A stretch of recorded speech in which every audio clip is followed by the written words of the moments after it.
بسم اللہ الرحمن الرحیم وصلی اللہ علی النبی الکریم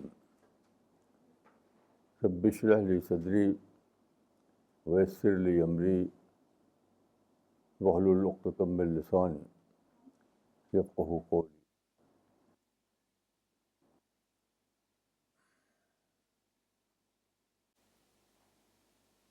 میں اپنے بارے میں یہ کہہ سکتا ہوں کہ میں پوری عمر صرف ایک کام کرتا رہا، وہ ہے سچائی کی دریافت، یعنی سچائی کیا ہے اس کو ڈسکور کرنا۔ میرا کوئی جاب نہیں، میرا کوئی بزنس نہیں، میری کوئی دوسری ایکٹیویٹی نہیں، میرا کوئی شوق نہیں۔ تو میں نے قرآن کو اور حدیث کو اور دوسرے جو ریلیونٹ لٹریچر ہے اس کو پڑھا، پھر میں نے دوسرے مذہبوں کو پڑھا، پھر میں نے فلاسفی کو پڑھا، پھر میں نے سائنس کو پڑھا، اور سچائی سے ریلیٹڈ جتنے بھی ڈسپلن ہیں سب کو پڑھا۔ اس کے بعد میں جس نتیجے پہنچا ہوں اس کو میں نے اپنی اس کتاب میں لکھ دیا ہے، اس کا نام ہے اظہار دین۔ یہ 700 پیج سے زیادہ ہیں اس کے صفحات، اس کا نام ہے اظہار دین۔ تو اس کو آپ پڑھیں، اس میں آپ ساری باتیں ڈیٹیل کے ساتھ پا سکتے ہیں۔ اس وقت میں جو کہنا چاہتا ہوں وہ یہ ہے کہ ہم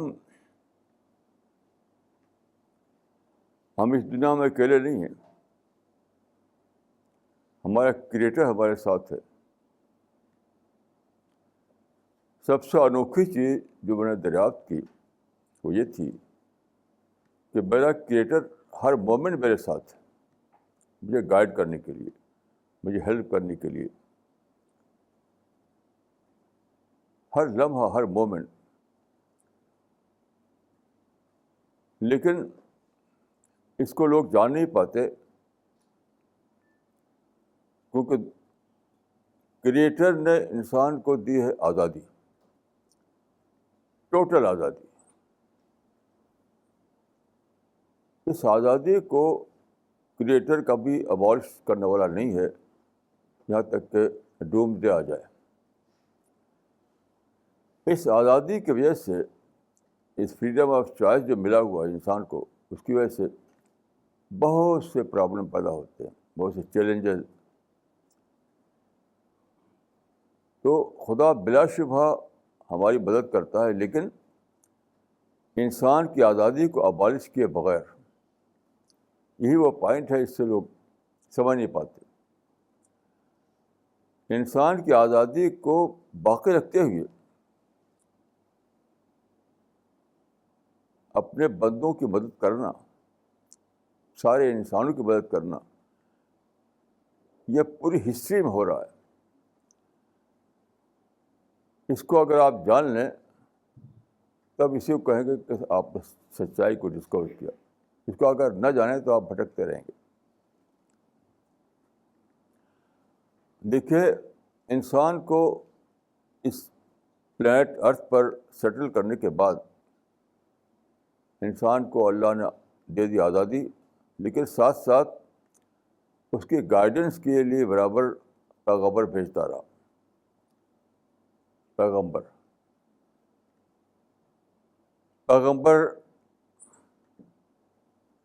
1,00,000 سے زیادہ تعداد میں دنیا میں آئے۔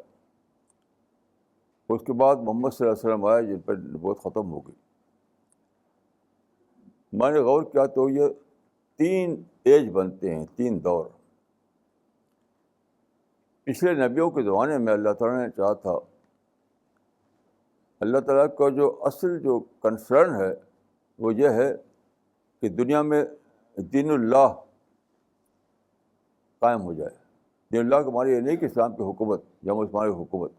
جو لوگ ایسا کہتے ہیں وہ کچھ سمجھتے نہیں باتوں کو۔ مسئلہ حکومت کا نہیں ہے، مسئلہ گائیڈنس کا ہے، مسئلہ صراط مستقیم کا ہے. تو پچھلے تمام نبیوں کے زمانے میں یہ نہیں ہو سکا کہ دین اللہ قائم ہو. تو رسول اللہ کو اللہ تعالیٰ نے ایک طاقتور ٹیم دی اور اس کو ہیلپ دی کہ وہ دین اللہ کو قائم کر سکے، اور دین اللہ قائم ہو گیا. اس بات کا ذکر قرآن کی اس آیت میں ہے، وَقَاتِلُوهُمْ حَتَّىٰ لَا تَكُونَ فِتْنَةٌ وَيَكُونَ الدِّينُ كُلُّهُ لِلَّهِ. جنگ کرو یہاں تک کہ فتنہ ختم ہو جائے اور دن سب اللہ کے لیے ہو جائے. یہ آیت کا مطلب یہ نہیں کہ اللہ کی حکومت، مسلمانوں کی حکومت قائم ہو جائے، نہیں. ہرگز یہ مطلب اسلام کا دور آ جائے دنیا میں. اس کا مطلب ہے کہ دنیا میں اسلام کا دور آ جائے.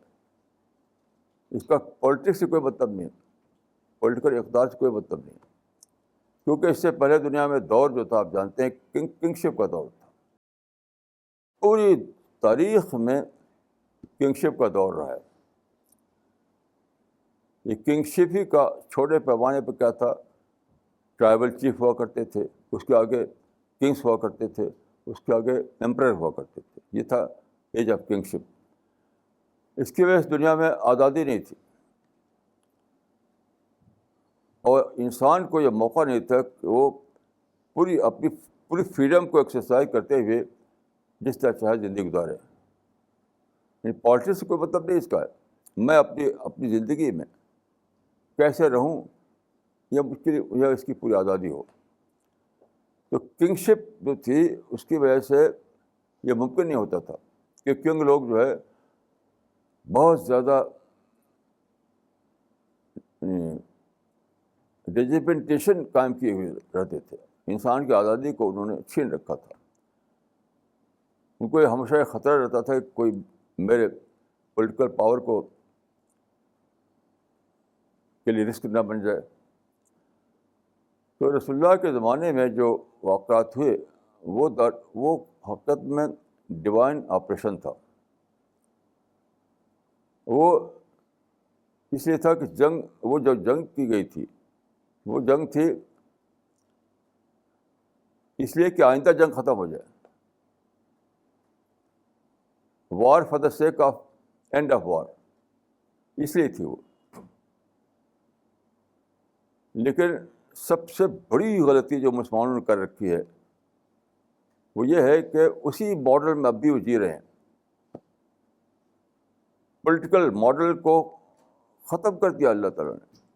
اب دوسرا ماڈل ہے، پیس ہے. اب ہر طرف پیس ہے، ہر طرف فریڈم ہے. لیکن مسلمان ابھی بھی جی رہے ہیں اسی پولیٹیکل ماڈل میں. اسی لیے آپ دیکھیے ہر جگہ ٹکراتے ہیں، ہر جگہ لڑائی چھڑے رہتے ہیں، کیونکہ ان کا جو پولیٹیکل ماڈل ہے اس کو چاہتے ہیں کہ وہ ہر جگہ امپلیمنٹ ہو. بس اب مجھے دیکھیے، میرے ذہن میں کوئی پولیٹیکل ماڈل نہیں ہے تو میں اپنے کو پوری طرح فری سمجھتا ہوں. کوئی گورنمنٹ آئے کوئی گورنمنٹ جائے اس سے مجھے کوئی فرق نہیں پڑتا. باہر کے لوگ رول کرے تب بھی کوئی فرق نہیں پڑتا، انڈیا کے لوگ رول کرے تب بھی کوئی فرق نہیں پڑتا. کیونکہ مجھے اپنے زندگی میں جس آئیڈیالوجی کو اپنانا ہے، جس لائف پیٹرن کو مجھے اپنی زندگی میں اختیار کرنا ہے، جو گاڈ اورینٹڈ لائف جس پر مجھے زندگی گزارنا ہے، اس کے بھی آزاد ہوں میں. پولیٹیکل سیٹ پر کسی کا بھی قبضہ ہو. لیکن مسلمانوں کا حال یہ ہے کہ وہ پولیٹیکل سیٹ ہی کو سب کچھ سمجھتے ہیں. بس جہاں پولیٹیکل سیٹ پر دیکھا انہوں نے کہ ان کے سوا کوئی اور بیٹھا ہوا ہے تو بس بہت ہی زیادہ پریشان ہو جاتے ہیں. کوئی لوگ ڈسپریشن میں پڑ جاتے ہیں، مایوسی میں، کوئی لڑنے لگتے ہیں، کوئی سوسائڈ بامبنگ کرتے ہیں. ساری دنیا کے مسلمانوں کا کیس اس وقت یہ ہے کہ سب اب نارمل ہو گئے. اب نارمل طریقے سے معتدل انداز میں وہ آج انسانوں کے ساتھ رہنے کی پوزیشن میں نہیں. ہیٹ کرتے ہیں، دوسروں سے ہیٹ کرتے ہیں، کمپلین کرتے ہیں, لڑائی کرتے ہیں, تو پھر آخری حد ہے سوسائڈ مانگنا. روزانہ آپ دیکھیے, آج بھی اخبار میں تھا. اس کی وجہ کیا ہے کہ ان کا جو ماڈل جو ہے وہ وہی اسی ماڈل میں جی رہے ہیں, کنگ شپ ماڈل میں. آج ماڈل دوسرا ہے, آج ماڈل ہے ڈیموکریسی کا ماڈل. ایج آف کنگ شپ ختم ہو گیا, اب ایج آف ڈیموکریسی آ گیا. اس کو مسلمان جانتے نہیں. سب سے بڑا جو چینج آیا ہے, چینج اس دور میں, وہ یہ ہے کہ ہزاروں سال کا جو کنگ شپ کا ماڈل تھا وہ ختم ہو گیا اور ڈیموکریسی کا ماڈل آ گیا. ڈیموکریسی کا ماڈل جو ہے وہ ہمارے لیے بون ہے, ہماری بلیسنگ ہے. یہی ہے جس کو قرآن میں کہا گیا تھا کہ وَيَكْبِرُ كُلِّ اللَّهِ, ایج آف اسلام آ جائے. ڈیموکریسی کا آنا ایج آف اسلام کا آنا ہے, سائنس کا آنا ایج آف اسلام کا آنا ہے, آزادی کا آنا ایج آف اسلام کا آنا ہے. اسی حقیقت سے لوگ بے خبر ہیں.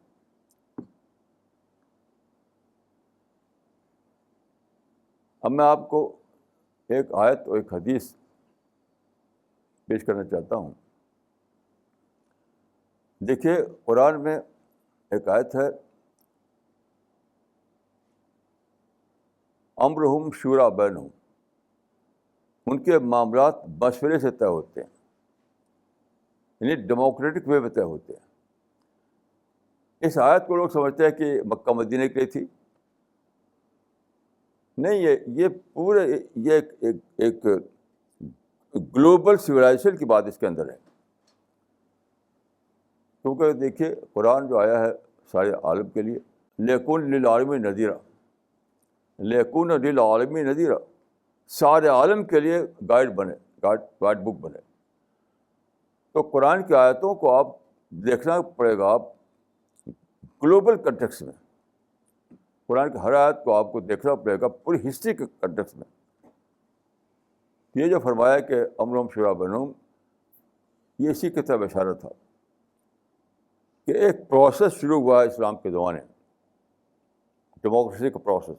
ایک دن کلمنیشن ہوگا, وہ کلمنیشن ہوگا تو پورا کا پورا معاملہ ڈیموکریسی پر بیس کرے گا. آج ہم ایج آف ڈیموکریسی میں جی رہے ہیں. ایج آف ڈیموکریسی جو ہے وہ کیا ہے, ایج آف اسلام ہے. ہم کو ساری آزادی ملی ہوئی ہے. ایج آف سائنس کیا ہے, ایج آف اسلام ہے, کیونکہ سارے سائنٹفک ڈسکوریز جو ہیں وہ ہمارے عقائد کی تصدیق کرتی ہیں. تو یہ جو فرمایا گیا تھا کہ وَيَكُونُ الدِّينُ كُلُّهُ لِلَّهِ, اس کا مطلب یہ تھا کہ اللہ تعالیٰ نے ایک ایسا, یعنی پہلے نبیوں کے ذریعے سے اللہ تعالیٰ نے ایج لانا, لیکن وہ نبیوں کو ٹیم نہیں بنی تو وہ نہیں کر پائے. وہ رسول اللہ کے زمانے میں ٹیم بنی, تو ٹیم کو لے کر ایک آپریشن جاری کیا گیا, ایک نیا پروسیس ہسٹری میں چلا. اس پروسیس کلمنیشن ہے 20th سینچری. تو یہ جو جس کو دین اللہ کہا گیا قرآن میں, وہ دین اللہ یہی ہے. آزادی کا دور, ڈیموکریسی کا دور, سائنس کا دور, سپرسٹیشن کو خاتمے کا دور, ریزن کا دور, یہی ایج آف اسلام ہے. تو اس آیت کا مطلب یہ ہے کہ اس وقت تک ان سے جنگ کرو جب تک ایج آف اسلام آ جائے. تو وہ ایج آف اسلام آ چکا. اب کوئی جنگ نہیں, کوئی ٹکراؤ نہیں, کوئی ہتھیار نہیں, ساری ہتھیاروں کو سمندر میں پھینک دیجیے. یہ بات ایک حدیث میں اس طرح کہی گئی ہے. یہ حدیث صحیح مسلم میں ہے اور دوسری کی کتابوں میں ہے کہ پیشین گوئی کے انداز میں, پریڈکشن کے انداز میں آپ نے بتایا کہ ایک زمانہ آئے گا جب کہ تم ایک قلعے پر پہنچو گے, لیکن تم لڑو گے نہیں, ہتھیار نہیں اٹھاؤ گے, کوئی تلوار نہیں چلاؤ گے, صرف کہو گے لا الہ الا اللہ اللہ اکبر, اور قلعے کی دیواریں گر جائیں گی. تو اس حدیث کو لوگ اپلائی کرتے ہیں قسطنطنیہ کی فتح پر. ہو سکتا ہے کہ استعمارات قسطنطنیہ کی فتح ہو، لیکن وہ تو ایک علامت ہے. اس میں ایک دور کی بات کہی گئی، یعنی قسطنطنیہ کے فتح کے بعد ہو سکتا ہے کہ یہ دور شروع ہوا ہو، لیکن باہر اس میں ایک ایج کی بات ہے، ایک دور کی بات ہے، ایک زمانے کی بات ہے. ایک ایسا زمانہ آ گیا ہے جس میں آپ کو نہ تلوار کی ضرورت ہے، نہ بندوق کی، نہ سوسائڈ بامبنگ چاہیے، کچھ بھی نہیں. اب ساری طاقت آئیڈیالوجی میں ہے. اس کا مطلب یہ ہے کہ ایج آف سورس سے، ایج آف سورس کے بعد ایج آف آئیڈیالوجی کا آنا. پہلا زمانہ تھا وہ ایج آف سورس تھا، اب زمانہ ہے ایج آف آئیڈیالوجی کا. اب آئیڈیالوجی میں طاقت ہے. اب پریس کا زمانہ ہے، کمیونیکیشن کا زمانہ ہے، ٹیکنالوجی کا زمانہ ہے. اب مکمل فریڈم آپ کو ملا ہوا ہے. تو اپنی آئیڈیالوجی کو، جو توحید کی آئیڈیالوجی ہے، اس کو پھیلائیے آپ، کوئی رکاوٹ نہیں ہے آپ کے لیے. اب اس زمانے میں صرف ایک ہی کنڈیشن ہے، وہ ہے کہ آپ وائلنس نہ کریں. وائلنس، اگر آپ وائلنس نہ کریں تو کچھ بھی ریسٹرکشن نہیں، کوئی بھی رکاوٹ نہیں. لیکن لوگ لڑ رہے ہیں کیونکہ ان کا ماڈل وہی ہے، پہلے والا ماڈل. وہ سمجھتے ہیں کہ جیسے بادشاہ تخت پہ ہوتا تھا، ایک آدمی لایا گیا، بادشاہ نے کہا کہ گردن مارو اس کو، اور ایک جلاد کھڑا ہوا، اس کو مارا گردن. وہی دور میں جینا چاہتے ہیں مسلمان آج بھی. یعنی ان کے ذہن میں اب بھی وہی پولیٹیکل ماڈل ہے، وہی کنگشپ کا ماڈل ہے. اسے ہجے لڑ رہے ہیں جہاں بھی دیکھے لڑے. لیکن میں آپ کو ایک بات اور بتانا چاہتا ہوں کہ ہر زمانے میں اللہ ایسے بندوں کو کھڑا کرتا ہے جو لوگوں کو بتائیں. لیکن مسلمانوں کا حال یہ ہے، کہ قرآن میں ایک آیت ہے، وَإِن يَرَوْا سَبِيلَ الرُّشْدِ لَا يَتَّخِذُوهُ سَبِيلًا وَإِن يَرَوْا سَبِيلَ الْغَيِّ يَتَّخِذُوهُ سَبِيلًا. یعنی سچے راستے کی طرف کوئی بلائے تو اس کے پیچھے نہیں چلیں گے، غلط راستے کی طرف بلائے تو اس کے پیچھے خوب دوڑیں گے. کیونکہ دور زوال میں جب دین جیسے ہو چکا ہو تو یہی ہوتا ہے. میں آپ کو کچھ مثالیں دیتا ہوں. دیکھیے، جب برٹش انڈیا میں آئے تو سارے مسلمان بس اینٹی برٹش بن گئے. بس انگریزوں کے خلاف جہاد. اب بے شمار لوگوں نے اپنے کو مروا لیا. میں اس کو شہادت نہیں کہتا، مروانا کہتا اپنے آپ کو. یہ کہتے ہیں کہ بے شمار اتنے لوگ شہید ہو گئے. وہ شہید نہیں ہوئے، اپنے کو مروایا انہوں نے خام خواہ. ایک ہی آدمی تھا میرے علم میں، مولانا الطاف حسین حالی، اس نے سچی بات کہی تھی. حکومت نے آزادیاں تم کو دی ہیں، ترقی کی راہیں سراسر کھلی ہیں. مولانا الطاف حسین حالی 150 سال کا زمانہ ہے ان کا پہلے کا. اپنی کتاب میں انہوں نے بہت سی اچھی باتیں کہی تھی. اس میں ایک یہ تھا، یہاں حکومت سے مراد ہے برٹش گورنمنٹ. حکومت نے آزادیاں تم کو دی ہیں، ترقی کی راہیں سراسر کھلی ہیں. یعنی برٹش پیریڈ میں بھی پیدا ہوا سے میں نے دیکھا وہ زمانہ. آپ کو ایجوکیشن کی آزادی، آپ کو بزنس کی آزادی، آپ کو جاب کی آزادی، آپ کو دعوت کی آزادی. یعنی کوئی بھی ایسی چیز نہیں اس کی آزادی نہ ہو، سوائے اس کے کہ آپ وائلنس رہیں تو اس کی آزادی نہیں رہے گی. Except violence in every aspect you are free. لیکن حالی کو کیا کہ حالی جو ہے گورنمنٹ کا پٹو ہے، گورنمنٹ کا زرخیز مولوی ہے، کہہ کر ان کی بات کو نہیں مانا گیا. تو مسلمانوں کی جو بیکورڈنیس جو ہے یہ چلتا ہے وہاں سے 150 سال سے، کہ جو اپرچونیٹی لائے تھے برٹشرس، اس سے انہیں فائدہ نہیں اٹھایا، اسے لڑنے لگے. خالی وہ لائے تھے ماڈرن ایج. برٹشر سے تو ماڈرن ایج لائے تھے، وہ سائنس لائے تھے، وہ ماڈرن ایجوکیشن لائے تھے، ماڈرن اپرچونیٹی لائے تھے. لیکن اس کو اویل نہیں کیا مسلمان نے، صرف لڑائی. تو بہت سے لوگ اسے مارے گئے. مسلمان لکھتے ہیں اپنی کتابوں میں کہ اتنے لوگ شہید ہوئے. میں کہتا ہوں شہید نہیں ہوئے، اپنے کو مروایا انہوں نے. خام خواہ. مولانا الطاف حسین حالی نے جو بات کہی تھی اس کو سنا نہیں کسی نے, بلکہ مذاق اڑایا. آپ کو میں ایک قصہ بتاتا ہوں کہ مولانا الطاف حسین حالی نے سر سید کی لائف لکھی تھی, لائف. اس زمانے میں سر سید کو بہت بڑا سمجھتے تھے لوگ, بہت بڑا.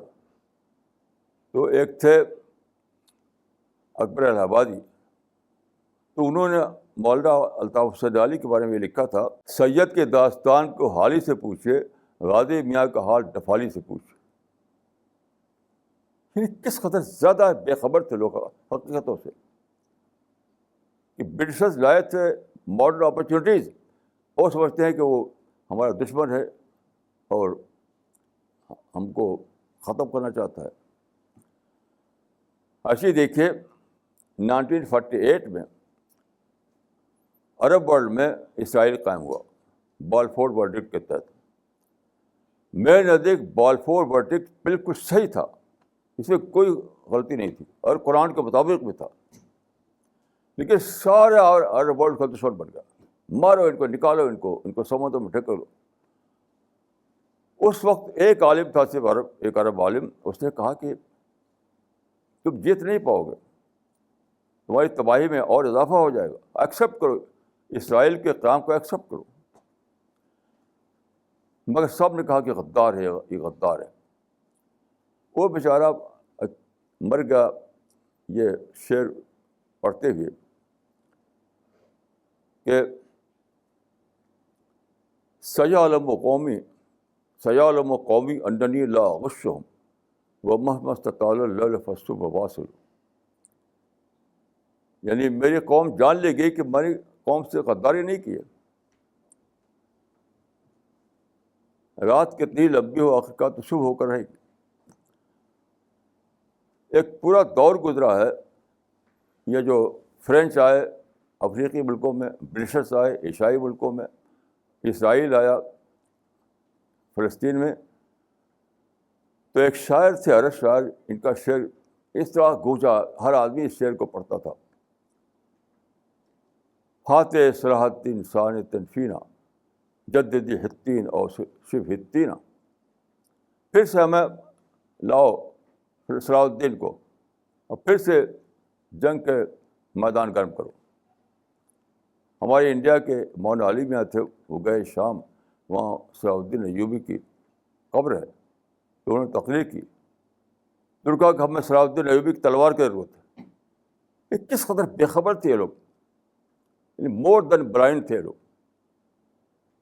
یہ زمانہ کہہ رہا تھا کہ آزادی آ گئی دنیا میں, خوب دعوتی کام کرو, خوب اللہ کا پیغام پھیلاؤ. ایج آف اسلام آ گیا اور ان کو تلوار چاہیے تھا کہ مارے لوگوں کو.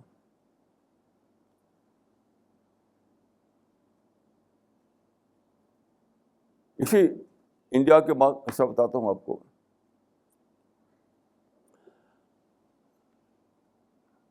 انڈیا میں آپ جانتے ہیں کہ بہت بڑا ادارہ ہے دارالعلوم دیوبند, جو 150 سال قائم ہے. تو 1911 میں 2011 میں وہاں ایک محتمم بنائے گئے مولانا غلام محمد مستانی. یہ گجراتی تھے, بہت بڑے عالم تھے اور کئی مدرسے چلا رہے تھے. وہ بہت تعمیری کام کر رہے تھے. ان کو محتمم بنایا گیا. تو اس وقت گجرات کے رائٹ کو 8 سال بیت چکے تھے, اب 10 سال بیت چکے ہیں. تو انہوں نے کہہ دیا محتمم بننے کے بعد کہ گجرات میں مسلمان بھی ترقی کر رہے ہیں, کوئی اسی وہ جو 8 سال پہلے جو واقعہ ہوا اسی کے لیے کہ بیٹھے ہیں آپ جا کر دیکھیے کہ مسلمان خوب ترقی کر رہے ہیں. یعنی اس کو اتنا زیادہ لے کر اچھالا گیا کہ ان کو مجبور کیا گیا کہ وہ دیوبند چھوڑ کے چلے جائیں.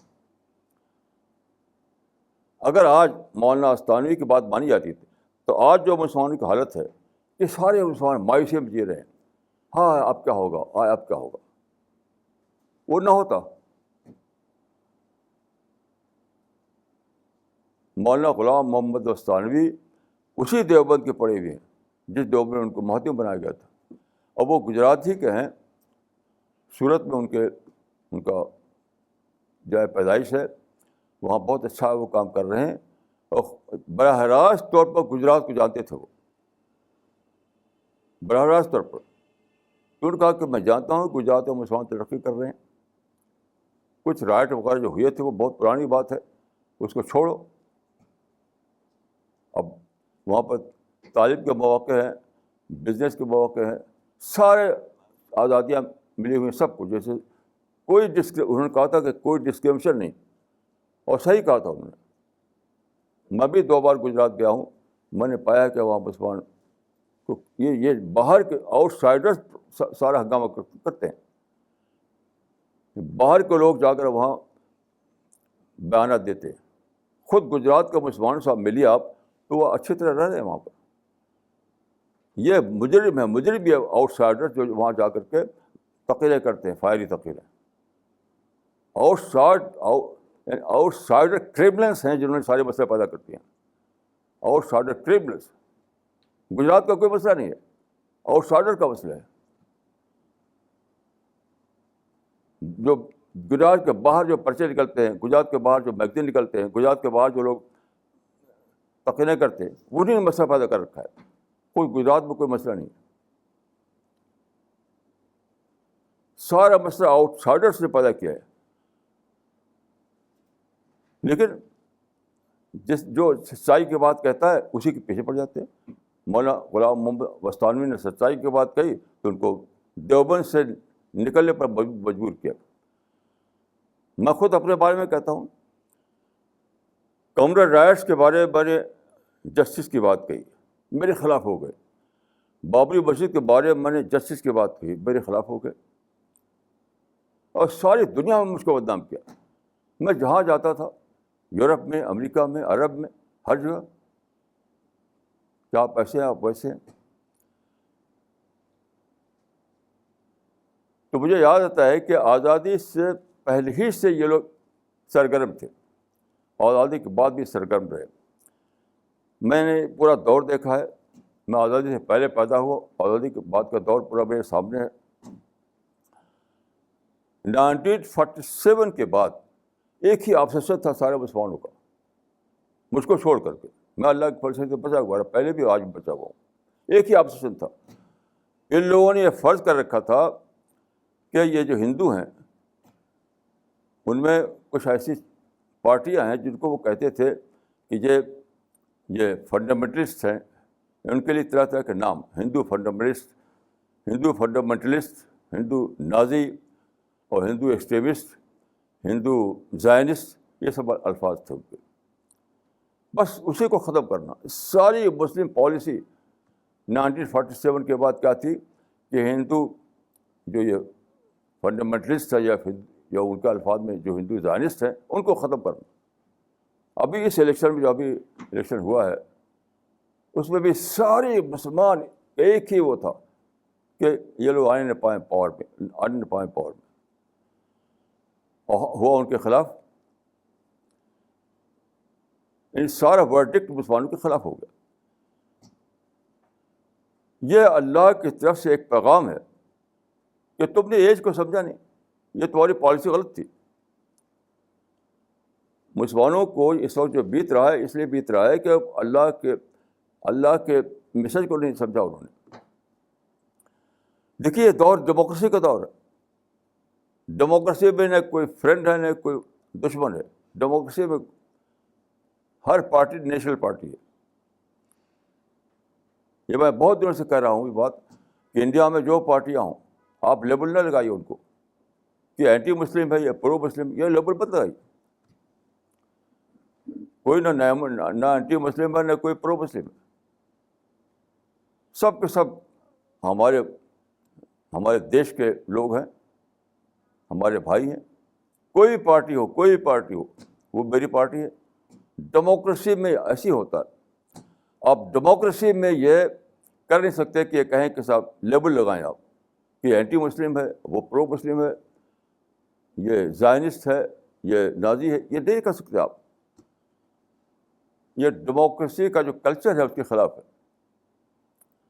تو اللہ نے یہ بتایا ہے کہ تم ڈیموکریسی کو پھر سے ڈسکور کرو.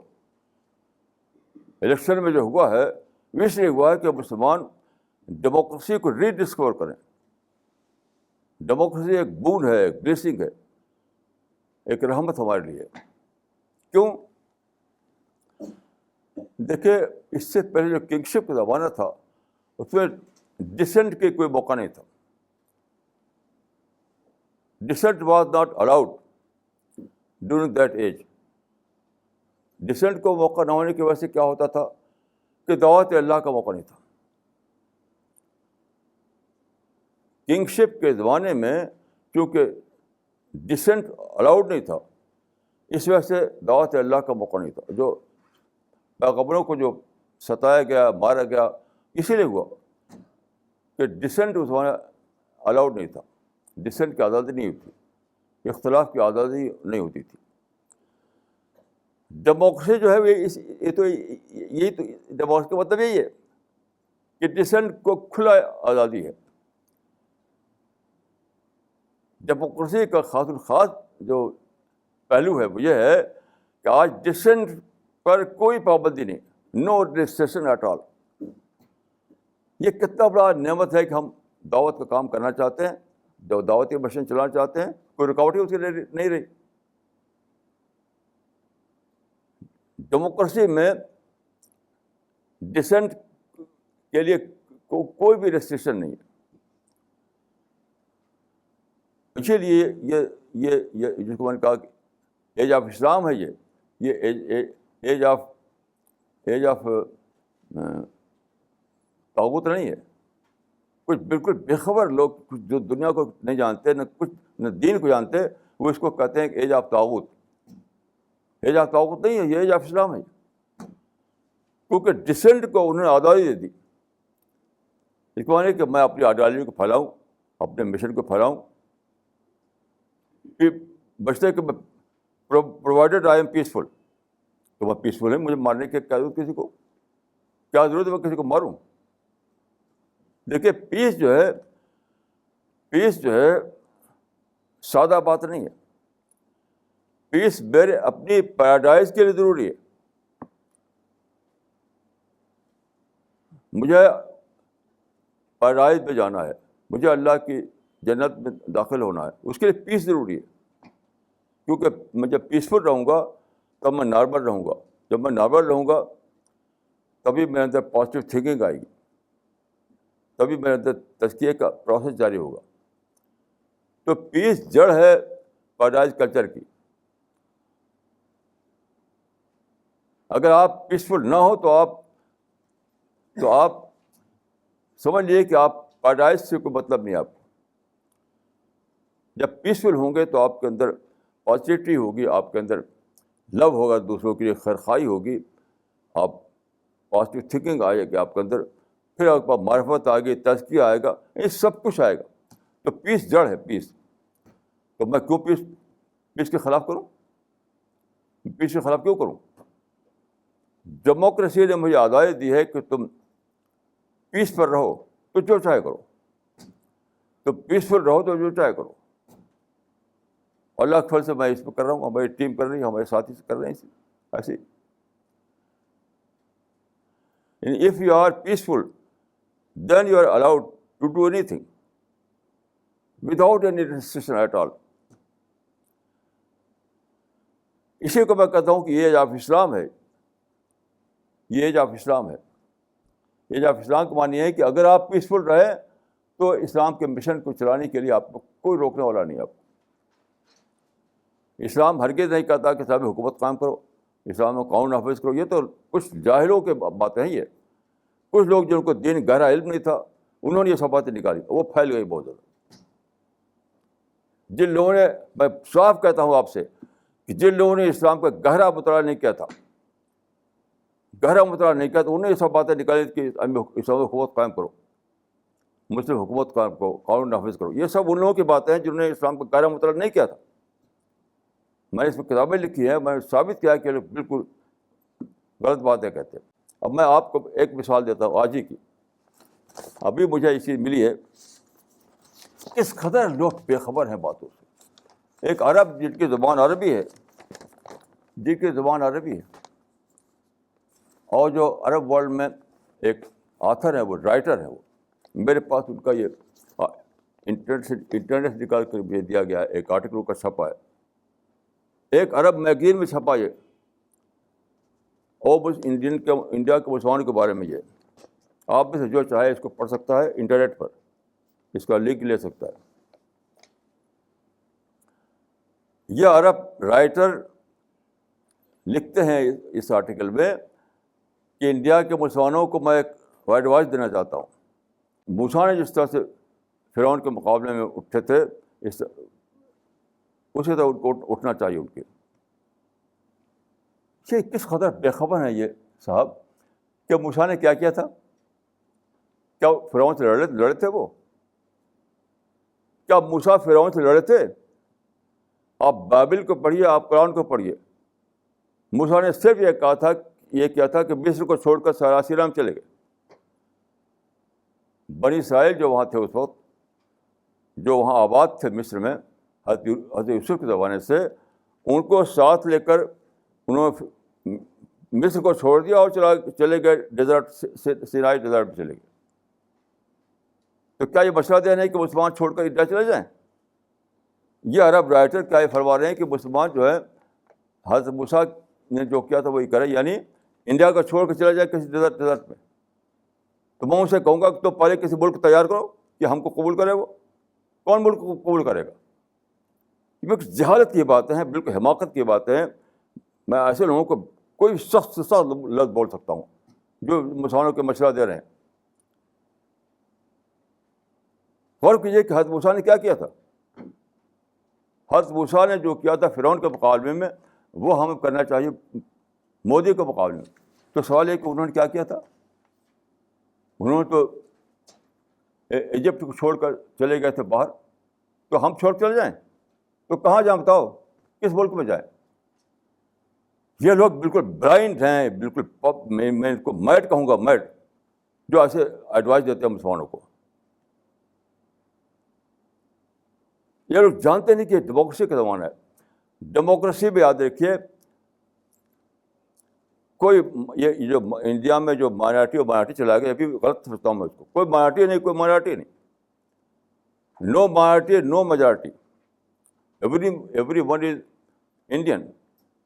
میں یہ اس ایکویشن کو غلط سمجھتا ہوں کہ کوئی مائنارٹی ہے کوئی میجارٹی ہے. ہر آدمی انڈین ہے، ہر آدمی انڈیا کا ایکول سٹیزن ہے. یہی ڈیموکریسی ہے. ڈیموکریسی کا مطلب یہ، ان ڈیموکریسی دیر از نو مائنارٹی نو میجارٹی. تو میں اس ملک میں اس طرح سے رہتا ہوں کہ میں اپنے آپ کو ایک انڈین سمجھتا ہوں، انڈیا کا سٹیزن سمجھتا ہوں. میں اپنے مائنارٹی سمجھتا ہوں. یہ وہ لوگ جو مسلم لیڈر یہ مانگ کی تھی کہ ہم کو مائنارٹی ڈکلیئر کیا جائے، میں ان کے سخت خلاف ہوں. لوگ کانسٹیٹیوشن میں جو مائنارٹی کا استحصال دیا گیا، یہ مسلمانوں کے مانگ دیا گیا تھا. اس کے ذمہ دار گاندھی اور نہرو نہیں ہیں، اس کے ذمہ دار مسلمان ہیں. کانسٹیٹیوشن میں جو دیا گیا ہے مائنارٹی کا اسٹیٹس، یہ مسلمانوں کی ذمہ داری ہے، گاندھی اور نہرو کی ذمہ داری نہیں ہے. یہ ہم سب بڑا، آپ غور کیجیے، امریکہ میں کیا مائنارٹی امریکہ میں کوئی میجارٹی ہے کوئی مائنارٹی ہے؟ یورپ میں کوئی میجارٹی اور مائنارٹی چلتی ہے؟ کسی ملک میں نہیں ہے یہ مائنارٹی اور میجارٹی. اس ملک میں ہمارے لیڈروں نے ایک غلط کام کیا، اس وجہ سے مسلمان جیتے ہیں اس میں کہ ہم مائنارٹی نہیں، ہم انڈیا کے ایکول سٹیزن ہیں. تو اس قسم کے مشورے دے رہے ہیں مسلمانوں کو. یہ ایک بات نہیں، یہ سب لوگ اسی طرح کی باتیں بول رہے ہیں. کوئی پریس میں بول رہا ہے، کوئی گھر میں بول رہا ہے، کوئی مائنڈ میں سوچ رہا ہے. میں سمجھتا ہوں کہ انڈیا میں کچھ بھی نہیں ہوا سوائے سے کہ ڈیموکریسی میں ایسا ہوتا ہے کہ الیکشن ہوگا، جو جیتے گا وہ رول کرے گا 5 سال کے بعد، بس. لیکن نارمل بات یہ ہے، انڈیا میں جو ہوا وہ ایک نارمل بات ہے. ڈیموکریسی میں یہ ہوتا ہے کہ آپ الیکشن کرایا جاتا ہے، جو لوگوں کا ورڈکٹ ہوتا ہے اس کے مطابق رول کرتے ہیں، آپ مانیے اس کو. ڈیموکریسی نام ہے اپوزیشن کو ایکسیپٹ کرنے کا. ڈیموکریسی نام ہے اپنے خلاف ورڈکٹ کو ایکسیپٹ کرنے کا. یہ کنگشپ میں تھا کہ وہ ایکسیپٹ نہیں کرتے تھے. کنگشپ ایسا تھا کہ وہ ایکسیپٹ نہیں کرتے تھے. ڈیموکریسی نام ہے دوسروں کو ایکسیپٹ کرنا. کنگشپ میں وی اینڈ دے کانسیپٹ تھا. کچھ رولر ہیں, کچھ رولڈ ہیں. وی اینڈ دے کانسیپٹ تھا. ڈیموکریسی نے اس کو ختم کر دیا ہے. اب وی اینڈ وی کا کانسیپٹ ہے, سب برابر ہے.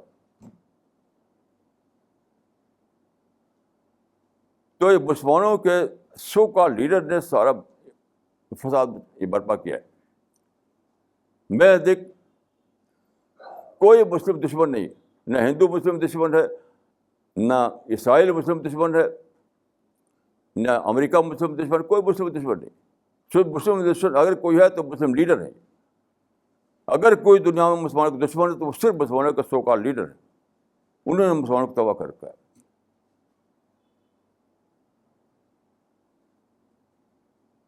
میں یہی کہنے کے لیے شاید زندہ ہوں. ہو سکتا ہے کہ کل میں مر جاؤں, مجھے نہیں معلوم کہ کل میرا کیا ہوگا, لیکن میں یہ کہوں گا کہ مسلمانوں کا کوئی بھی دشمن نہیں.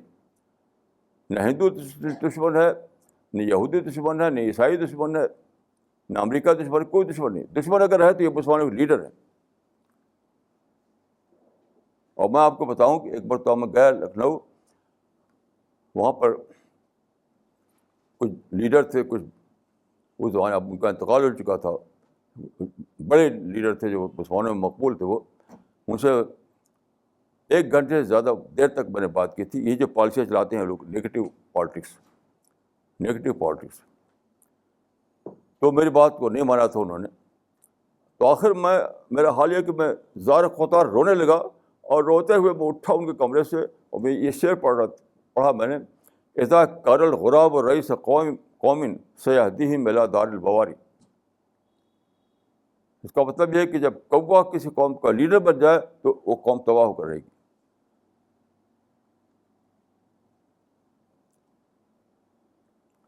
دیکھیں یہ جو حالات ہیں, ان حالات میں ایک بہت بڑا میسج اللہ کی طرف سے آیا آپ کو. اس میسج کو سمجھیے. وہ میسج کیا ہے؟ وہ میسج یہ ہے کہ hate activism never works. Hate activism never works, یہ ہے میسج. کیونکہ ساری دنیا میں مسلمانوں نے ہیٹ ہیٹ ہیٹ چلا دیا. عرب میں جائیے وہاں بھی ہیٹ, آپ یورپ امریکہ میں جائیے وہاں بھی ہیٹ, انڈیا میں دیکھیں وہاں بھی ہیٹ. سارے مسلمان ہیٹ میں جی رہے ہیں. کوئی پیسو ہیٹ میں ہے, کوئی ایکٹیو ہیٹ میں. تو سارے مسلمان ہیٹ ایکٹیویزم چلائے ہوئے ہیں. نفرت کی پالیسی ہے, نفرت کی سیاست. لیکن آپ غور کیجیے کہ سارے انڈیا کے مسلمانوں نے مل کر چاہا کہ میں فلاں پارٹی کو ہراؤں, اور ہرا نہیں سکے. کوئی پارٹی آج پاور میں آ گئی. اس کو مانے کہ اللہ تعالیٰ نے دکھایا کہ ہیٹ ایکٹیویزم سے کچھ نہیں ہونے والا. تو یہ سب سے بڑا سبق جو ہمیں لینا ہے وہ ہے کہ ہیٹ ایکٹیویزم نیور ورکس. تو مسلمانوں کو میں یہی کہوں گا کہ پازیٹیو انداز میں سوچیے, پازیٹیو انداز میں پالیسی بنائیے, پازیٹیو انداز میں پلاننگ کیجیے, پازیٹیو انداز میں اپنا سارا معاملات کو درست کیجیے, اور نگیٹو انداز کو مکمل طور پر چھوڑ دیجیے. یہی سبق ہے. اس جو حالات پیدا ہوئے ہیں اس کا سبق یہی ہے مسلمانوں کو, کہ چھوڑ دیجیے نفرت کو, چھوڑ دیے وائلنس کو, اور ساری دنیا کو اپنا سمجھیے, سب کو بھائی سمجھیے, سب سے محبت کیجیے, سب سے خیرخواہی کیجیے.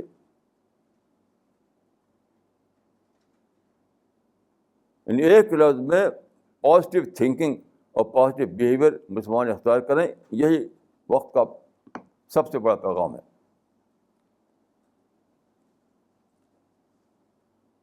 تو میں دعا کرتا ہوں کہ اللہ تعالیٰ, میں اللہ گواہ کہ میں کسی کی نفرت میرے دل میں نہیں.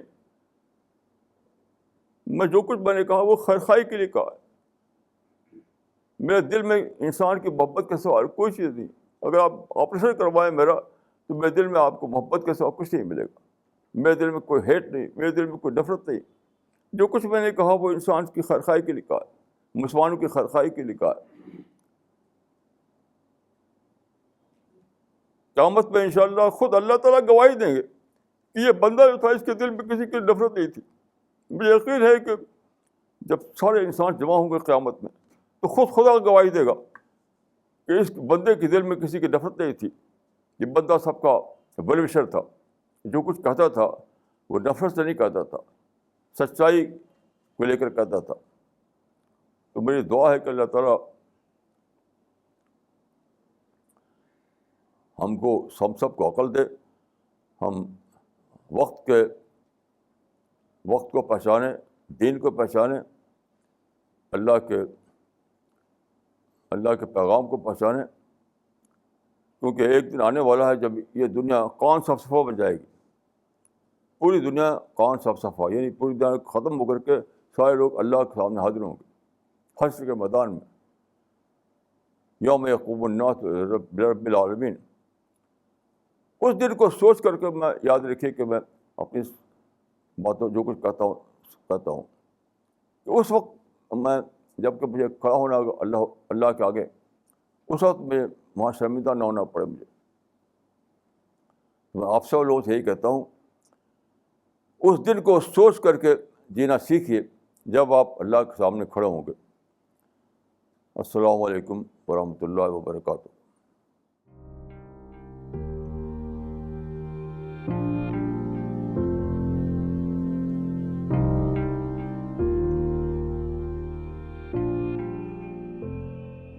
Okay, we'll be starting with the question answer session now. All the online viewers are requested to send their questions on info@cpsglobal.org. مولانا یہ سوال پونے سے کیا ہے مسٹر وکاس مہرا نے. انہوں نے لکھا ہے, مولانا I have been meaning to ask this question for a long time. There are two words frequently used in Islam that are very distorted and almost abusive, which is kafir and jihad. As I understand it, kafir means a non-believer and was used by the Prophet at a time when there were large number of non-believers, when he was trying to spread his teachings in Arabia.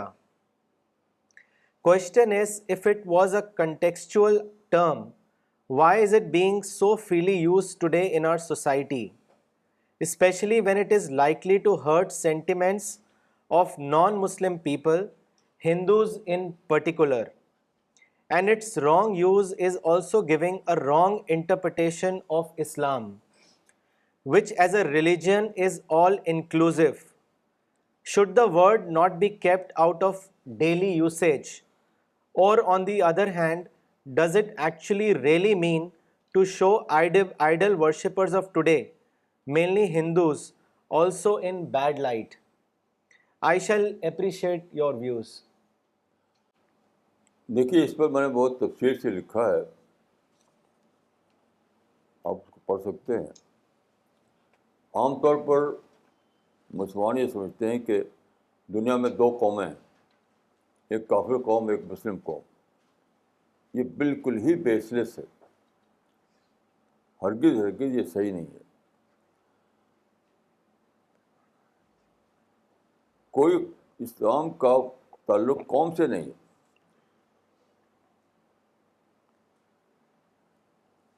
اس طرح کافر کا تعلق کسی قوم سے نہیں ہے. یہ آدمی کا اپنا ایک بیہیویئر ہے جس سے کوئی شخص مومن بنتا ہے یا کافر بنتا ہے. یہ انڈیویجول ورڈ ہے, انڈیویجول. تو کافر کے لفظی معنی ہے انکار کرنے والا, خدا کے باتوں کا انکار کرنے والا. کوئی بھی شخص جو انکار کرے وہ کافر ہو جائے گا اللہ کی نظر میں. ہمارے کسی کو یہ حق نہیں کہ فتویٰ دے کہ سو اینڈ سو کافر ہے. اگر کوئی فتویٰ دے تو وہ بھی غلط کام ہے. کسی کو رائٹ نہیں ہے کہ فتویٰ دے کہ سو اینڈ سو از کافر. یہاں تک کہ خود مسلمانوں کے بارے میں یہ لفظ استعمال ہوا ہے حدیث میں استعمال ہوا ہے, لا ترجعوا بعدی کفارا یضرب بعضکم رقاب بعض, کہ میرے بعد تم کافر نہ ہو جانا. مسلمانوں کے بارے میں اللہ تعالیٰ نے فرمایا, وہ مسلمانوں کو رسول اللہ صلی اللہ علیہ وسلم نے فرمایا, لا ترجعوا بعدی کفارا یضرب بعضکم رقاب بعض. کہ تم، رسول اللہ نے فرمایا کہ تم لوگ میرے بعد کافر نہ ہو جانا، کہ آپس میں ایک دوسرے کو قدر کرنے لگو. یا تو مسلمانوں کو میں بتایا کہ مسلمان بھی کافر ہو سکتے ہیں. تو کافر نہ کوئی قوم ہے، نہ مسلمان کوئی قوم ہے. آدمی کا اپنا جو اس کی جو اپنی آئیڈیالوجی ہے، اس کا جو لائف اسٹائل ہے، اس کا جو بیہیویئر ہے، اس کا جو جس مارل کوڈ کو اختیار کرتا ہے، وہ ان سب سے مل کر کوئی شخص مسلم بنتا ہے یا کافر بنتا ہے. وہ بھی اللہ کی نظر میں، دنیا میں نہیں. دنیا میں تو سب انسان ہیں. دیکھیے دنیا کے حساب سے ہر انسان انسان ہے بس. اسی لیے یہ جو لفظ بنایا گیا ہے، بات کو بنایا گیا ہے کہ دار الحرب دار الکفر، اس کو میں غلط سمجھتا ہوں. دار الاسلام دار الکفر کا ٹرم کو میں بالکل غلط سمجھتا ہوں. یہ بات کو بنایا گیا ہے. صحیح ٹرم یہ ہے کہ دار الانسان، پوری دنیا دار الانسان ہے بس، اور کچھ نہیں. تو ان کے ذہن میں جو سوال ہے وہ مسلمانوں کو لے، انہیں جو خود سے جو بنا لیا اس کو لے کر کے. جہاں تک قرآن و حدیث کا تعلق ہے، ایسا ہرگز نہیں ہے. ہر انسان بس انسان ہے. اور یہ دنیا نہ تو دار الاسلام ہے نہ دار الکفر ہے، یہ دنیا دار الانسان ہے. قرآن میں دیکھیے آپ بار بار ایھا الانسان ایھا الانسان ایھا الانسان کے خطاب کیا جاتا ہے. تو پوری دنیا میرے نزدیک دار الانسان ہے بس، اس کے سوال کچھ نہیں. باقی جو کچھ ہے وہ اللہ تعالیٰ سے کیا فیصلہ ہونے والا ہے، دنیا میں نہیں. مولانا ان کا ایک اور سوال ہے. انہوں نے لکھا ہے، as I understand jihad it's a war within myself to change myself, not a real war of destruction. It cannot be a harmful term if it's in any holy book, but that's not how the word is being used today. It has been distorted, thus bringing a bad name to Islam. How can a peaceful word that talks of self-inquiry be distorted so much in today's times? And why is no one making an attempt to stop this distortion of words? What is your interpretation of this much misinterpreted word? دیکھیے آج کل جہاد کا لفظ بولا جاتا ہے لڑائی بھڑائی کے لیے، بالکل غلط ہے یہ. دیکھیے جہاد کے لفظی مطلب ہے کوشش، ٹو اسٹرائیو، ٹو اسٹرگل، بس. تو جہاد کا مطلب صرف اتنا ہی ہے، کسی اچھے کام کے لیے کوشش کرنا. اپنی اصلاح کے لیے کوشش کرے تو وہ بھی جہاد ہے، آپ سماج میں اصلاح کے لیے کچھ کرے تو وہ بھی جہاد ہے. تو جہاد صرف کوشش کا نام ہے، اور البتہ اس میں ایگزیجریشن ہے، یعنی بہت زیادہ کوشش کرنا، بہت زیادہ کوشش کرنا، یہ مطلب ہے اس کا. باقی جہاد کا کوئی طریقہ لڑائی بھڑائی سے نہیں. اس کے لیے قرآن میں لفظ قتال آیا ہے. قتال کا معنی لڑائی ہوتے ہیں، لیکن اسلام میں قتال صرف ڈیفینس کے لیے. ادر دین ڈیفینس دیر از نو وار ان اسلام. آفینسو وار اسلام میں بالکل ہے ہی نہیں. آفینسو وار اسلام میں نہیں ہے، اور گوریلا وار نہیں ہے، اور پراکسی وار نہیں. یہ ساری وار اسلام میں نہیں ہے. کوئی اسٹیٹ اگر قائم ہے، اس اسٹیٹ پہ کوئی اٹیک کرتا ہے تو in that situation state is allowed to go to war, otherwise not. بس اتنا ہی مطلب ہے جہاد کا. مولانا اگلا سوال لینے سے پہلے ایک کامنٹ پڑھنا چاہیں گے جو مولانا اقبال عمری نے بھیجا ہے چنئی سے. انہوں نے لکھا ہے، مولانا آج کا ٹاک آئی اوپنر تھا. آپ نے آخری خیر خواہی کی ہے مسلمانوں کے ساتھ، جبکہ کوئی مسلمان سچے دل سے آپ کی خیر خواہی کا اعتراف نہیں کرتا. جزاک اللہ. مولانا اللہ مشن والوں کو مزید حوصلہ دے اور اللہ کی مدد پر 100% یقین کرے. مولانا اگلا سوال کشمیر سے ہے، عامر جن صاحب نے کیا ہے. انہوں نے لکھا ہے، we are living in a world where desires of a person increases with the time. When a person tastes one desire, he develops a feeling of tasting another desire, and it goes on. There is no end to his desires. Maulana, please guide us how to manage our desire. ہماری کتاب ہے, اس کا نام ہے اسلامی زندگی. اس کو پڑھیں, انشاءاللہ اس میں ان کو پورا جواب مل جائے گا. اور دوسری چیز یہ ہے کہ تذکر قرآن جو ہماری کتاب ہے, قرآن کی کمنٹری, اس کو پڑھیں. بغیر اسٹڈی کے ان باتوں کا اصلاح نہیں ہو سکتی. صرف سوال جواب سے یہ بات کلیئر نہیں ہو سکتی, آپ کو اسٹڈی کرنی پڑے گی.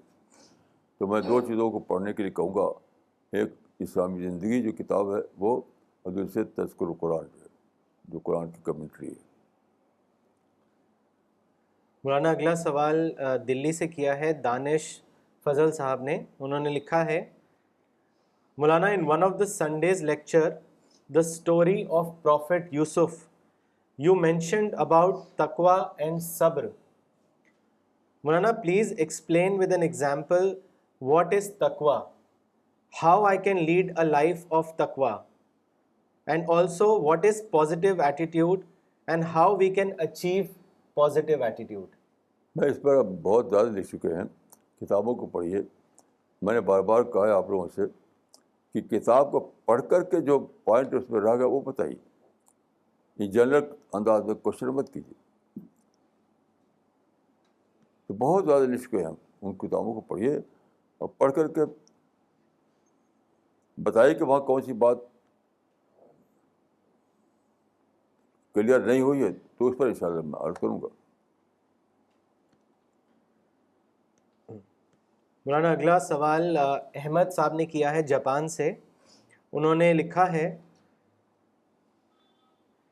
قرآن talks about Satan in serious ways that it is an open enemy of Muslim. What does Saturn stands for in today's scientific literature, or is there any scientific evidence regarding the existence of Saturn in the modern age? Please comment. بس دور جو ہے, کس چیز کا existence آپ science سے, کیا آپ کی سول کا ایگزسٹنس بتا سکتے ہیں سائنس سے؟ مائنڈ جو ہے, مائنڈ کا ایگزسٹنس بتا سکتے ہیں سائنس سے. تو سائنس تو جو یعنی جو چیزیں میجر کی آتی ہیں, جو آبزرو کی آتی ہیں, اسی کے بارے میں اسٹیٹمنٹ دیتی ہے. لیکن وہ تو 1% سے بھی کم ہے. باقی چیزیں جو سائنس کے ٹیلیسکوپ یا مائکروسکوپ سے ڈیٹیکٹ نہیں ہوتی, وہ تو بہت ہی زیادہ ہے. اسی میں سے ایک سیٹرن بھی ہے. میں تو نہیں سمجھتا کہ اس میں کوئی ڈاؤٹ ہے. سائنس نے خود مان لیا ہے کہ science gives us but a partial knowledge of reality. جب صرف پارشیل نالج آف ریئلٹی دے سکتی ہے سائنس, تو آپ کیوں امید کر سکتے ہیں کہ وہ ہر چیز کے بارے میں بتائے؟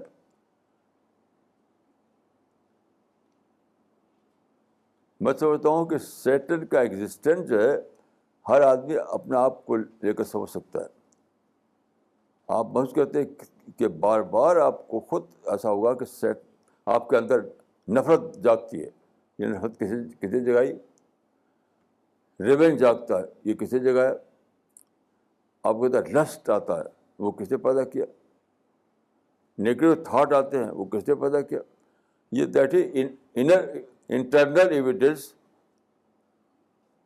یہ جو آپ ہر آدمی کا یہ تجربہ ہے, وہ سیٹن کے ایگزسٹنس کا انٹرنل ایویڈنس ہے. مجھے تو اس میں کوئی شک نہیں, کیونکہ اگر سیٹن کو نہ مانی سب کیسے آ گیا؟ ایک کوئی ایول ہے, مسٹر ایول, اس کو جب مانیں گے کوئی مسٹر ایول ہے, تب ان چیزوں کا ایکسپلین کر پائیں گے آپ. کیونکہ آپ دیکھیے, آدمی جب بچہ ہوتا ہے چھوٹا, تو اس کے اندر کچھ بھی ایسا بات نہیں ہوتی. ایک بچے کے اندر نہ کوئی ہیٹ ہے, نہ کوئی ریونج ہے, نہ کوئی وائلنس ہے, کچھ بھی نہیں. تو بڑا ہونے کے بعد کہاں سے آ گیا؟ یہ بچہ لے کر پیدا نہیں ہوا تھا, یہ کہاں سے آ گیا؟ تو ایک مسٹر ایول ہے کوئی, وہ ہم کو بہکاتا ہے, اسی کا نام سیٹن ہے. مولانا ان کا ایک اور سوال ہے, انہوں نے لکھا ہے Some people seem to have prejudice about Arabic Quran and Arabic prophet. Some have argued with me in this way that Middle East is a region where all known prophets came. So it seems as if it's in their genes to follow prophets and prophets emerging out of that region. But why is it that they want other regions to follow them as learning and understanding Arabic Quran? Promotion of Arabic Quran means bringing the world under the sway of Arabic nationalism. Maulana, what is your comment on this? دیکھیے یہ سب اس کو کہتے ہیں table talk. آپ اس طرح کیوں سوچتے ہیں؟ آپ یہ سوچیے کہ میرا پرپز آف لائف کیا ہے, میں کیوں پیدا ہوا, پوسٹ ڈیتھ کیا ہے, پری ڈیتھ کیا ہے. یہ سب جو کوشچن ہے اس کو جاننے کی کوشش کریں گے تب آپ کو سمجھ میں آئے گا اس کی اہمیت کیا ہے. یہ سب irrelevant کوشچن, یہ سب ریلیونٹ کوشچن نہیں ہے. ریلیونٹ کوشچن تو یہ ہے کہ میں اپنے بارے میں جانوں. تو جب میں جاننے کی کوشش کرتا ہوں تو مجھے لگتا ہے کہ صرف قرآن میں اس کا جواب ہے اور کہیں اس کا جواب ہی نہیں.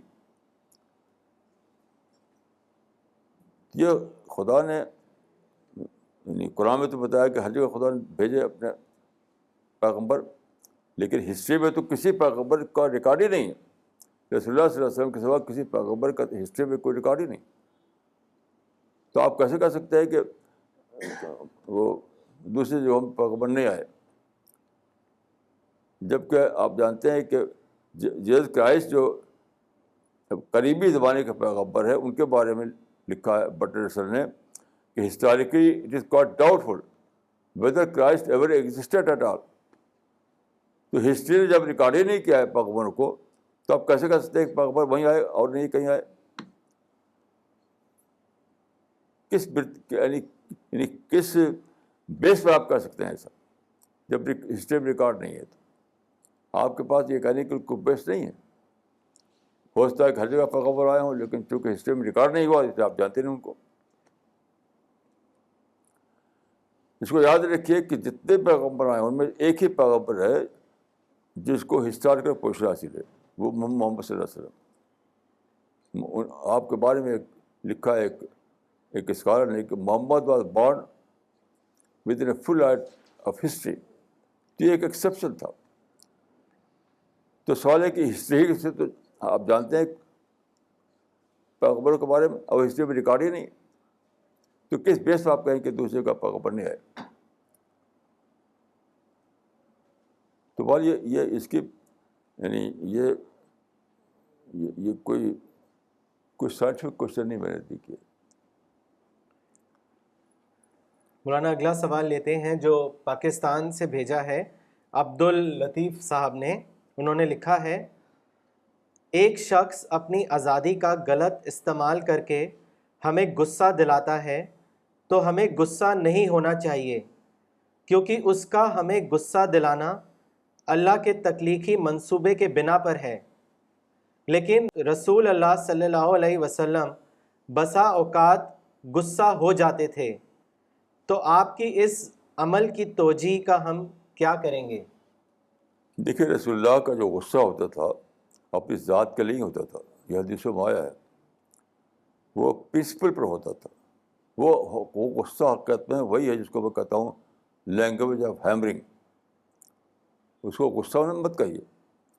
یعنی جیسے آج میں بولا میں یہ کوئی کہہ سکتا ہے کہ آپ غصے میں بولے, غصہ نہیں بولے, وہ language that was language of hammering. تو رسول اللہ صلی اللہ علیہ وسلم بولتے تھے, آتا تھا اشتد غضب ہو یہ مرہ تنا. حدیث میں آتا ہے کہ کن و منظر و جیش, اس طرح بولتے تھے آپ جیسے کہ کوئی فوج حملہ کرنے والی اس کی خبر دے رہے ہو آپ. تو رسول اللہ کا جو غضب ہوتا تھا اسی والے میں ہوتا تھا. آج میں بولا ہوں اسی طرح کا ہوتا تھا کہ شدت، یعنی شدت کلام. جب آپ بہت زیادہ محسوس کریں کسی بات کو تو آپ کے شدت آ جائے گی. اسی کو لوگ کہیں کہ صاحب غصے میں بولے. میں جو کچھ بولا آج غصے میں نہیں بول رہا ہوں. یہ شدت احساس تھا جو ابل پڑا. یاد رکھیے رسول اللہ کے بارے میں جو غضب کا لفظ آتا ہے وہ شدت اظہار کے معنی میں ہے. وہ شدت اظہار. اور آج میں بول رہا ہوں وہی میرا معاملہ تھا کہ میں جو بول رہا ہوں وہ شدت اظہار تھا، وہ غصہ نہیں تھا.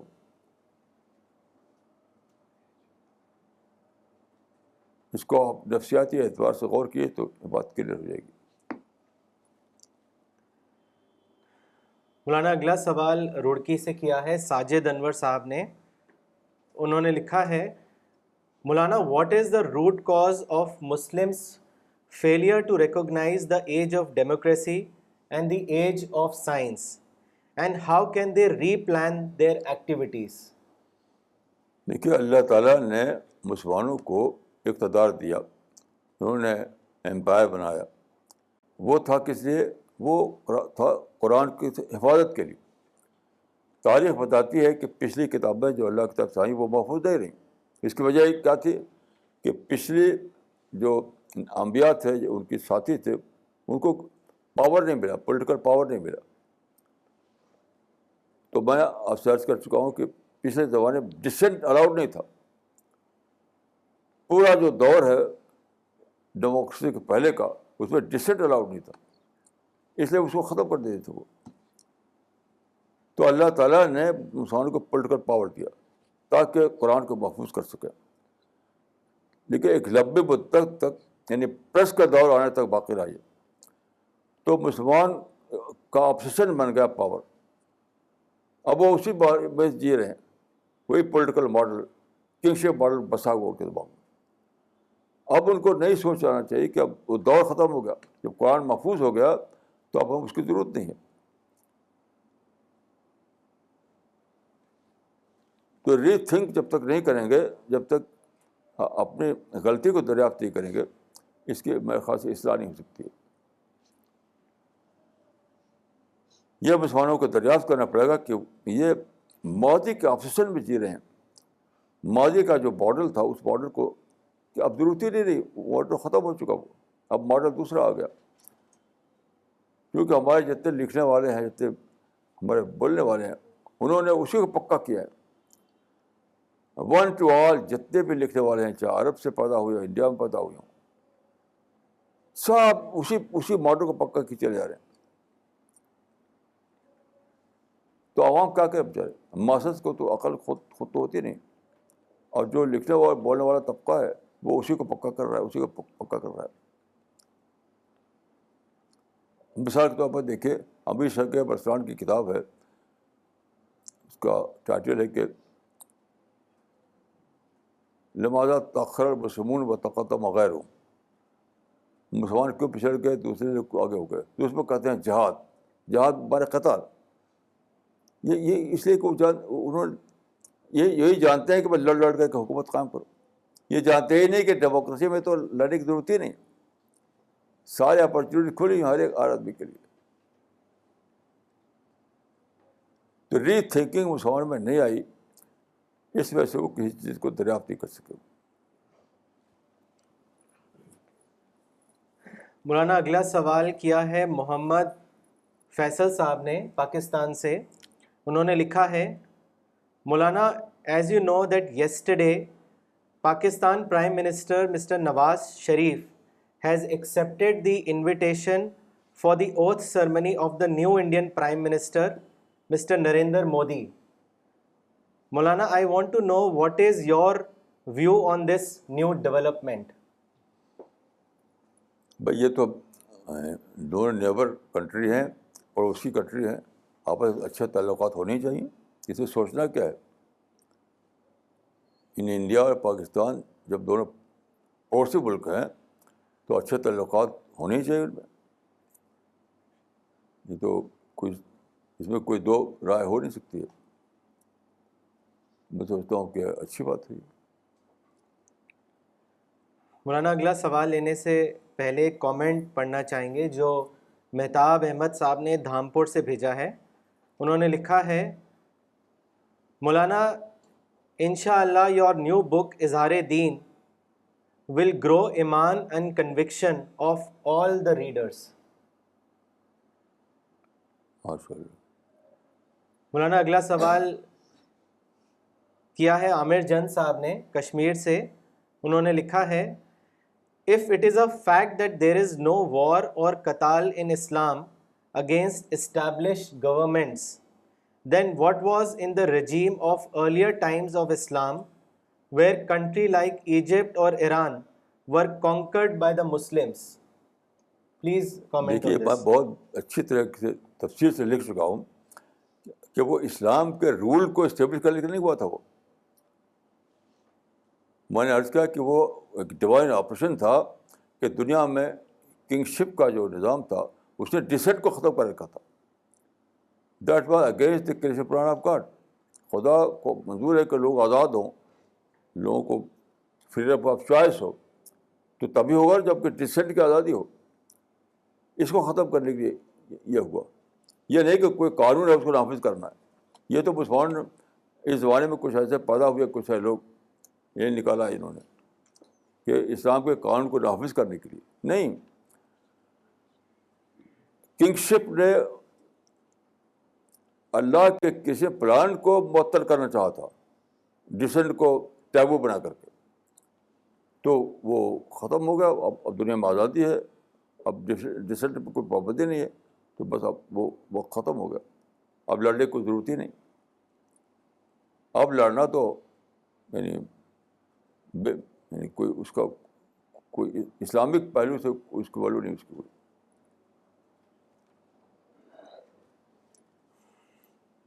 مولانا اگلا سوال دلی سے ہے, مس پریا ملک نے کیا ہے.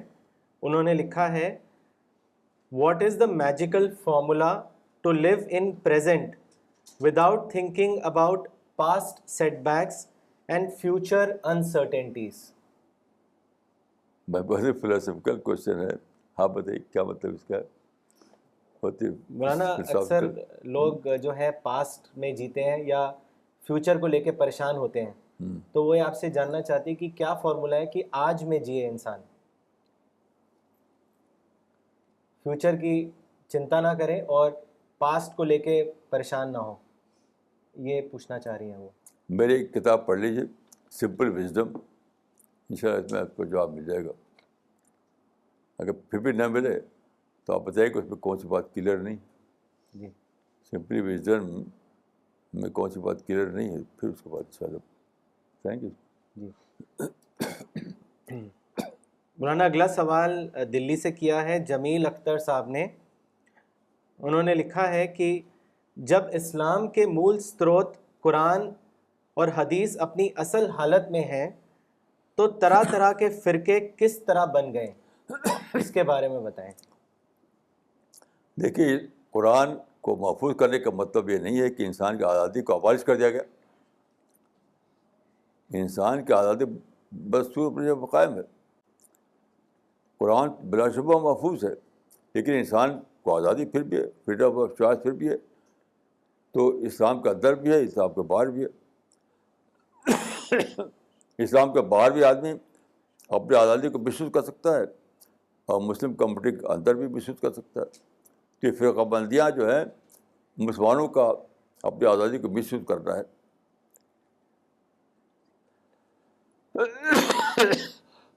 بہت ہی سادہ بات ہے. That is phenomena of miss use of freedom. مولانا ان کا دوسرا سوال اس طرح ہے. انہوں نے لکھا ہے کہ دنیا میں سینکڑوں نئے پرانے مذہب ہیں, ایسی حالت میں وہ کون سا پیمانہ ہے جس سے سچے مذہب کو پرکھا جا سکے؟ دنیا میں میجر ریلیجن تو صرف ایک درجن ہے, ایک درجن سے زیادہ نہیں, میجر ریلیجن. اور اگر آپ سچے فکر ہیں تو بہت آسان ہے پتہ کرنا. اور میں آپ کو مثال دیتا ہوں ڈاکٹر رشی کانت چٹوپادھیائے کی. ڈاکٹر رشی کانت چٹوپادھیائے تھے سچے سیکر تھے. وہ یہ بنگال میں ہندو فیملی میں پیدا ہوئے. وہ تو اور بہت پڑھے لکھے آدمی تھے, بہت ویل ایجوکیٹڈ آدمی تھے, کئی لینگویج جانتے تھے. تو انہوں نے کیا کیا کہ سچائی کو تلاش شروع کی. انہوں نے فلاسفی کو پڑھا, ریلیجن کو پڑھا, ہسٹری کو پڑھا, دوسرے مذہبوں کو پڑھا, لیکن انہیں وہ چیز نہیں ملی جو وہ چاہتے تھے. آخر میں اسلام کو پڑھا تو انہیں مل گئی. وہ کیا, وہ چاہتے تھے کہ ایسا کوئی پروفٹ جس کو ہسٹوریکل کریڈیبلٹی حاصل ہو. ہم کہہ سکیں کہ یہ آدمی ایسا ایک انسان تھا جو پیدا ہوا فلاں ڈیٹ کو اس کی وفات ہوئی, یہ اس کا مشن تھا, ایسا اس نے کیا. تو آپ جانتے ہیں کہ جتنے بھی میجر ریلیجنز ہیں ان میں کسی کی بھی ہسٹری نہیں ہے, کسی کی بھی نہیں. تو جب انہوں نے اسلام کو پڑھا اور رسول اللہ کو پڑھا تو اس وقت انہوں نے کتاب لکھی ہے, اس پر آپ پڑھ سکتے ہیں. انہوں نے اس میں لکھا ہے کہ what a relief to find after all a truly historical prophet to believe in. تو میری کتاب ہے, اس کا نام ہے اسلام ری ڈسکورڈ. اس میں نے ان کے کیس کو نقل کیا ہے. اس ایک چیپٹر ہی کے بارے میں ڈاکٹر رشی کانت چٹوپادھیائے کا, اس کو آپ پڑھیے. اسلام ری ڈسکورڈ کا ایک پورا چیپٹر اسی پر ہے. اس کو آپ پڑھیں گے تو اس مسئلے کی وضاحت ہو جائے گی. مولانا اگلا سوال رائے پور سے کیا ہے ادریس صاحب نے. انہوں نے لکھا ہے Over 200 years of failure of Muslim can be easily changed to success if they acknowledge the reality. If anyone with objective mind considers today's lecture, it is very easy to see that what you presented is the reality. But whenever reality about religion is presented, people fail to consider it objectively and disregard it. However, the same people adopt objective approach for their personal and economical issues. Maulana, why is there this difference? اس لیے کہ ایک جو compulsion ہے دوسری compulsion نہیں. یعنی job کے معاملے میں اگر وہ ایسا نہ کرے تو وہاں وہ جاب ختم ہو جائے گا. بزنس کا نہ کرے تو بزنس ختم ہو جائے گا. اس کمپلشن کی وجہ سے وہاں پر ٹھیک ٹھاک رہتے ہیں. لیکن سچائی کو ماننے نہ ماننے میں کمپلشن نہیں. اس وجہ سے وہ اتنا سنسیئر نہیں ہوتے اس کے معاملے میں. سادہ سی بات میرے نزدیک ہے کہ جہاں کمپلشن ہے وہاں تو فوراً مان لیتے ہیں. وہ جہاں کمپلشن نہیں ہے تو جہاں یہ ہے کہ سوچ کر کے اور اپنی آزادی کے تحت اس کو اختیار کرنا, جہاں یہ بات ہوتی ہے تو وہاں پر اس کو برش اسائڈ کر دیتے ہیں. تو میں سمجھتا ہوں کہ یہ ایسا ہونا بالکل فطری ہے, کیونکہ اللہ تعالیٰ کمپلشن کے تحت اختیار کی ہوئی سچائی کا کوئی اعتبار نہیں اللہ کے یہاں. اگر اللہ تعالیٰ کمپلشن ڈال دیں سچائی کے معاملے میں بھی تو اس کو ماننے کا کوئی اعتبار نہیں ہوگا. سچائی کو ماننا اس وقت قابل اعتبار ہے جب کہ آپ کو فریڈم ہو اور آپ کو کوئی کمپلشن نہ ہو, پھر بھی آپ اس کو مانیں. یہ تو کریشن پلان آف گاڈ کے مطابق ہے, اس کو خراب نہیں ہو سکتا.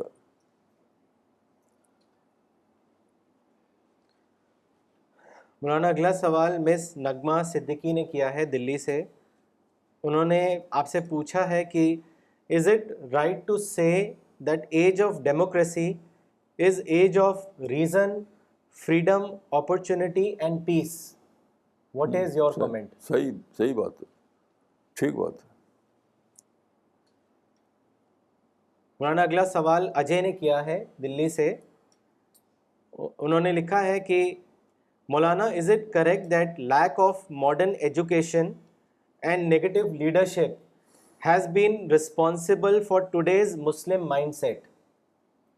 ہاں تو میں نے خود ہی کہہ دیا کہ نگیٹو لیڈرشپ ساری ذمہ داری ہے. معاشرت کی کیا ذمہ داری؟ معاشرت تو سمجھتے نہیں باتوں کو.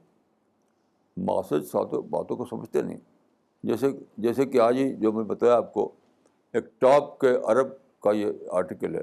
اب عام لوگ پڑھیں گے تو کہیں کہ وہاں بڑی اچھی بات لکھی، موسیٰ نے جو کیا تھا وہی ہمیں کرنا چاہیے، یہ تو فرعون ہے. یہ لکھنے بالکل غلط بات ہے، بیس لیس ہے. حضرت موسیٰ نے کب لڑائی کی تھی فرعون سے؟ تو معاشرت چیزوں کو ایکسپلور نہیں کر پاتے. جو انٹلیکچوئلس ہیں، جو لیڈرس ہیں، وہ ان کی ذمہ داری ہے کہ ایسی کوئی لوگوں کو مسلیڈ کر رہے ہیں.